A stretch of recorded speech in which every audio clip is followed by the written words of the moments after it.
നമസ്കാരം. മലയാളി വാർത്തയിലേക്ക് സ്വാഗതം. ഏതാനും ആഴ്ചകൾക്ക് മുമ്പാണ് കേരളത്തിലെ CPM-നെ വിറപ്പിച്ചുകൊണ്ട് ED 12 കേന്ദ്രങ്ങളിൽ നിർണായകമായ റെയ്ഡ് നടത്തിയത്. പിണറായി വിജയൻ്റെ തിരുവനന്തപുരത്തെയും കണ്ണൂരിലെയും വസതി ഉൾപ്പെടെ 12 കേന്ദ്രങ്ങളിലാണ് അന്ന് പുലർച്ചെ ED-യുടെ ഉദ്യോഗസ്ഥർ ഇരച്ചു കയറിയത്. CMRL എക്സാലോജിക് മാസപ്പടി കേസിലാണ് ED-യുടെ ആ നിർണായക നീക്കം നടന്നത്. 2024 ECIR രജിസ്റ്റർ ചെയ്ത കേസിൽ 2 വർഷത്തിന് ശേഷമാണ് ED റെയ്ഡ് നടപടികൾ ആരംഭിച്ചത്. ED-യുടെ അന്വേഷണം തടസ്സപ്പെടുത്താനായി കോടതികളിൽ നൽകിയ ഹർജികളിൽ ED-ക്ക് ഏറ്റവും ഒടുവിൽ വിജയം ലഭിക്കുകയായിരുന്നു. ED-ക്ക് അന്വേഷണവുമായി മുന്നോട്ടു പോകാമെന്ന് ഹൈക്കോടതി പറഞ്ഞതിനെ തുടർന്നാണ് ദ്രുതഗതിയിൽ ED അന്വേഷണം ആരംഭിച്ചത്. അതിൻ്റെ ആദ്യഘട്ടമെന്ന നിലയിലാണ് അന്ന് ആ പരിശോധനകൾ നടന്നത്. അതിനുശേഷം വീണ വിജയനെ അടക്കം നിരവധി തവണ ചോദ്യം ചെയ്യലിന് വിളിപ്പിച്ചിരുന്നു. അന്വേഷണം ഇപ്പോൾ നിർണായകമായ ഘട്ടത്തിലാണ്. എന്നാൽ പിണറായി വിജയൻ്റെ തിരുവനന്തപുരത്തെ വസതിയിൽ നടന്ന റെയ്ഡ് അത് മറ്റൊരു വലിയ വാർത്ത സൃഷ്ടിക്കുകയായിരുന്നു. ആ റെയ്ഡിൽ പ്രതിഷേധിച്ചുകൊണ്ട് പുറത്ത് CPM പ്രവർത്തകർ തമ്പടിച്ചിരുന്നു. രാവിലെ മുതൽ വൈകുന്നേരം വരെ ED-ക്ക് മുദ്രാവാക്യം വിളിച്ച് CPM പ്രവർത്തകർ അവിടെ തമ്പടിച്ചു. ഈ റെയ്ഡ് കഴിഞ്ഞ് പുറത്തിറങ്ങിയ ED ഉദ്യോഗസ്ഥരെ CPM പ്രവർത്തകർ ആക്രമിച്ചു. ഗുണ്ടകളും CPM പ്രവർത്തകരും ചേർന്ന് ED ഉദ്യോഗസ്ഥരും കേന്ദ്ര സേനാംഗങ്ങളും സഞ്ചരിച്ച 3 കാറുകൾ ആക്രമിക്കുകയായിരുന്നു. ഇതിൽ 2 കാറുകൾക്ക് സാരമായ കേടുപാടുകൾ പറ്റി. മൂന്നാമത്തെ കാർ അശേഷം തകർത്തു. ഈ കാറുകൾക്ക് നഷ്ടപരിഹാരം ഇപ്പോൾ നൽകിയിരിക്കുകയാണ് എൻഫോഴ്സ്മെന്റ് ഡയറക്ടറേറ്റ്.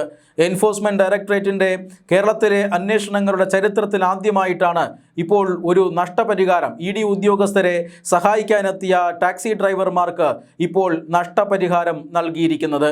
അതായത് 3 കാറുകളിലായിട്ടാണ് പിണറായി വിജയൻ്റെ വസതിയിൽ നിന്നും ED ഉദ്യോഗസ്ഥർ പുറത്തേക്ക് ഇറങ്ങിയത്. അതിൽ ആദ്യത്തെ കാർ പൂർണ്ണമായും അടിച്ചു തകർക്കുന്ന ദൃശ്യങ്ങൾ നമ്മൾ കണ്ടതാണ്. കാറിൻ്റെ എല്ലാ ഗ്ലാസുകളും എറിഞ്ഞു തകർത്തു. കാറിൻ്റെ പെയിൻറ്റും അതുപോലെ തന്നെ ബോഡിയും മറ്റെല്ലാ കാര്യങ്ങളിലും വലിയ കേടുപാടുകൾ വരുത്തി.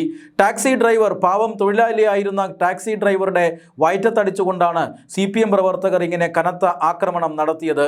ED-യുടെ സ്വന്തം വാഹനമായിരുന്നില്ല, അത് വാടകയ്ക്കെടുത്ത ടാക്സികളായിരുന്നു. ഇങ്ങനെയുള്ള ടാക്സികൾക്കാണ് കേടുപാടുകൾ പറ്റിയത്. പൂർണ്ണമായും തകർന്ന ടാക്സിക്കാരനാകട്ടെ ചില സാങ്കേതിക പ്രശ്നങ്ങളാൽ ഇൻഷുറൻസ് ക്ലെയിം ചെയ്യാൻ സാധിച്ചില്ല. മറ്റ് 2 പേർക്കും ഇൻഷുറൻസ് ഉണ്ട്. എന്നാൽ ഇൻഷുറൻസ് ക്ലെയിം ചെയ്യാൻ സാധിക്കാതെ കഷ്ടതയിലായ ടാക്സി തൊഴിലാളിയുടെ ജീവിതം വഴിമുട്ടുകയായിരുന്നു. ഏതാണ്ട് 1.25 ലക്ഷത്തോളം രൂപ വാഹനം ശരിയാക്കാനായി വേണമായിരുന്നു. ഇവിടെയാണ് ED-യുടെ ഇടപെടൽ. നേരത്തെ തന്നെ ഈ പറയുന്ന ടാക്സി തൊഴിലാളികൾക്ക് നഷ്ടപരിഹാരം നൽകാൻ തയ്യാറാണ് എന്ന് പറഞ്ഞുകൊണ്ട് AA റഹീം അടക്കമുള്ള ഉന്നത CPM നേതാക്കൾ വാർത്താ സമ്മേളനം നടത്തിയിരുന്നു. ED-ക്കെതിരായ തങ്ങളുടെ പ്രതിഷേധത്തിൽ ഇരയായിപ്പോയത് പാവം ഒരു ടാക്സി തൊഴിലാളിയായിരുന്നുവെന്നും ഈ ടാക്സി തൊഴിലാളി തൻ്റെ ഉപജീവന മാർഗത്തിന് വേണ്ടിയിട്ടാണ് അവിടെ വന്നതെന്നും അതുകൊണ്ട് അദ്ദേഹത്തിനുണ്ടായ നഷ്ടത്തിൽ പാർട്ടി ഖേദിക്കുന്നുവെന്നും പാർട്ടി ഇതിന് നഷ്ടപരിഹാരം നൽകുമെന്നുമാണ് അന്ന് വലിയ വായിൽ വിളിച്ചു പറഞ്ഞത്. എന്നാൽ ആ ഒരു തീരുമാനം അല്ലെങ്കിൽ അങ്ങനെ ഒരു തീരുമാനം നടപ്പിലാക്കാൻ CPM-ന് സാധിച്ചില്ല. കാരണം CPM ഒരു പാർട്ടി എന്ന നിലയിൽ അങ്ങനെ നഷ്ടപരിഹാരം നൽകിയാൽ കേസിൽ കൂടുതൽ തിരിച്ചടി കിട്ടും എന്ന നിയമോപദേശത്തെ തുടർന്ന് ഈ തൊഴിലാളിയെ ഉപേക്ഷിച്ച് CPM-കാർ മുങ്ങി. അതായത് ED-യെ ആക്രമിച്ച കേസിൽ വലിയ നിയമ നടപടികളാണ് ഇപ്പോൾ CPM പ്രവർത്തകർ നേരിടുന്നത്. സാധാരണക്കാരായ പ്രവർത്തകരാണ് ഇപ്പോൾ അറസ്റ്റിലായി ജയിലിലുള്ളത്. അവർക്ക് പുറത്തിറങ്ങാൻ പോലും കഴിയാതെ, ജാമ്യം കിട്ടാതെ ജയിലറകളിൽ കഴിയുകയാണ്. ഇന്നിപ്പോൾ ഒരാൾക്ക് ഇടക്കാല ജാമ്യം ലഭിച്ചിരുന്നു. അത് അദ്ദേഹത്തിൻ്റെ അച്ഛൻ മരിച്ചതുകൊണ്ട് മാത്രമാണ്. ഇപ്പോൾ ഈ CPM പ്രവർത്തകർ, പാവപ്പെട്ട CPM പ്രവർത്തകർ ജയിലിൽ കിടന്ന് നരകയാതന അനുഭവിക്കുകയാണ്.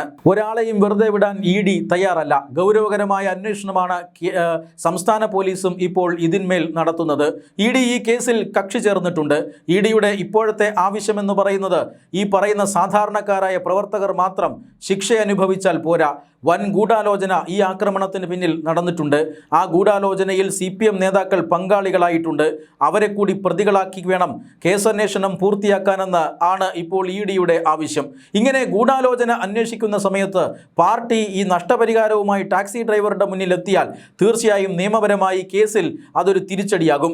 അങ്ങനെ ഒരു നിയമോപദേശം ലഭിച്ചതോടുകൂടി CPM-ൻ്റെ തൊഴിലാളി സ്നേഹം പോയി. അവർ ഈ പാവപ്പെട്ട ടാക്സി തൊഴിലാളിയെ ഉപേക്ഷിച്ച് മുങ്ങി. അതിനുശേഷമാണ് ജീവിക്കാൻ നിവൃത്തിയില്ലാതെ നിന്ന പ്രതിസന്ധിയിലായി നിന്ന ഈ പറയുന്ന ടാക്സി ഡ്രൈവറെ സഹായിക്കാൻ ED എത്തുന്നത്. ആദ്യമായിട്ടാണ് ഇത്. അതായത് തങ്ങളെ അന്വേഷണത്തിൽ സഹായിച്ച ഒരു ടാക്സി ഡ്രൈവർ, ആ ടാക്സി ഡ്രൈവർക്കുണ്ടായ നഷ്ടം നികത്തേണ്ടത് തങ്ങളുടെ ഉത്തരവാദിത്വമാണ് എന്ന് ED ഏറ്റെടുക്കുന്നു. അതിൻ്റെ ഭാഗമായിട്ടാണ് ED 1.25 ലക്ഷത്തോളം രൂപ ഇന്ന് ടാക്സി ഡ്രൈവറെ കൊച്ചി ഓഫീസിൽ വിളിച്ചു വരുത്തി കൈമാറിയത്. അതായത് മറ്റ് 2 കാറുകൾക്ക് ഇൻഷുറൻസ് ഉള്ളതിനാലും ഈ പറയുന്ന ടാക്സി തൊഴിലാളിക്ക്, തിരുവനന്തപുരം സ്വദേശിയായ ടാക്സി തൊഴിലാളികൾക്ക് ഇൻഷുറൻസ് ക്ലെയിം ചെയ്യാൻ സാധിക്കാത്ത ഒരു സാങ്കേതിക തകരാർ വന്നതിനാലും ഇപ്പോൾ ED മുഴുവൻ നഷ്ടപരിഹാര തുകയും പാവപ്പെട്ട ടാക്സി തൊഴിലാളിക്ക് നൽകിയിരിക്കുകയാണ്. CPM കൈവിട്ടുവെങ്കിലും ED അദ്ദേഹത്തെ കൈവിട്ടില്ല. ED ഇപ്പോൾ മുഴുവൻ നഷ്ടപരിഹാരവും നൽകിയിരിക്കുന്നു. മറ്റൊരു പ്രധാനപ്പെട്ട കാര്യം, ഈ കേസുമായി ബന്ധപ്പെട്ട് ED അതിവേഗം മുന്നോട്ട് പോകുന്നു എന്നുള്ളതാണ്. വീണ വിജയനെ 3 തവണയിലധികം ഇപ്പോൾ ചോദ്യം ചെയ്യലിനായി വിളിപ്പിച്ചിട്ടുണ്ടായിരുന്നു. CMRL ഉദ്യോഗസ്ഥരെയും ചോദ്യം ചെയ്യലിനായി വിളിപ്പിച്ചു. തീർച്ചയായും ഇത് ഒരു കോഴപ്പണം തന്നെയാണ് എന്ന നിഗമനത്തിലേക്ക് ED എത്തിയിട്ടുണ്ട്. മൊഴിയിലെ പൊരുത്തക്കേട് ED വിശദമായി പരിശോധിച്ചു. അതിനുശേഷം ED ഇപ്പോൾ സ്വത്ത് കണ്ടുകെട്ടാനുള്ള എല്ലാ ശ്രമങ്ങളും നടത്തി വരികയാണ്. പിണറായി വിജയൻ്റെയും വീണ വിജയൻ്റെയും പേരുള്ള സ്വത്തുക്കളെ സംബന്ധിച്ച വിശദമായ വിവരങ്ങൾ ED ശേഖരിച്ചു വരികയാണ്. പ്രൊസീഡ്സ് ഓഫ് ക്രൈം എന്ന രീതിയിൽ എത്ര കോടി രൂപയാണോ കള്ളപ്പണമായി നേടിയതും വെളുപ്പിച്ചതും എന്ന് കൃത്യമായി മനസ്സിലാക്കി അത്രയും കോടി രൂപയുടെ വിപണി മൂല്യമുള്ള സ്വത്തുക്കൾ ED കണ്ടുകെട്ടാൻ പോവുകയാണ്. ആ കണ്ടുകെട്ടുന്ന വകയിൽ ഇപ്പോൾ ഈ ടാക്സി ഡ്രൈവർക്ക് കൊടുത്ത 1.25 ലക്ഷവും പെടുമെന്ന കാര്യത്തിൽ തർക്കമൊന്നുമില്ല. ടാക്സി ഡ്രൈവറെ പണം കൊടുത്ത് സന്തോഷിപ്പിച്ചുവെങ്കിലും അതിൻ്റെ മുതലും പലിശയും പിണറായി വിജയനിൽ നിന്നും മകളിൽ നിന്നും കേന്ദ്ര ഏജൻസിയായ ED ഈടാക്കും. അതിന് EDക്ക് എല്ലാവിധ അധികാരങ്ങളുമുണ്ട്.